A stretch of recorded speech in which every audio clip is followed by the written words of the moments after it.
love you, we adore you, we are one. Goedendag alle kijkers, is ik, Mr. Valici van Mauriceburg Media. Vandaag sta ik hier met iemand, maar ik ga net even mezelf voorstellen, man.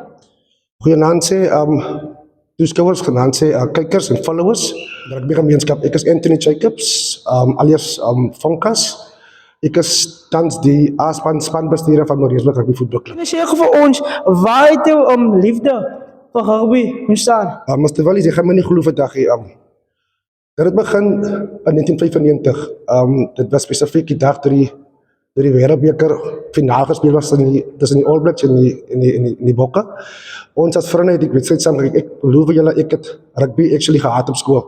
Maar toe die Bokke die dag wen, die ekstasie wat in die klein dorpie was fantasties. En dus waar my liefde vir rugby ontwikkel. Wat betekent dat voor jou, of wat het dat voor jou betekend om voor Samoa Rugby Club te spelen? Eerstens, om 'n trui oor jou kop aan te trek, moet jy geweldig trots is of jy derde span speel, B-span of A-span speel. Jy verteenwoordig jou dorp, dis die belangrikste.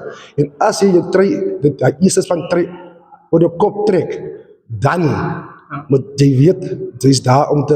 Definitief vir jou. Sê vir ons, Anthony, as daar enige woord van bemoediging of enige woord vir die span hier buite en vir die jongleities, man, in die gemeenskap. Okay, Mr. Wally, eerstens, ek gaan sê, ons moet nie dat ons omstandighede vir ons beperk tot ons suksesse nie. Ons moet hardwerkend bly, ons moet doelgerig bly, en laastens, maar nie die minste nie, ons moet vertrou in die Here. Want sonder die Here is niks moontlik nie. Dankie, Anthony.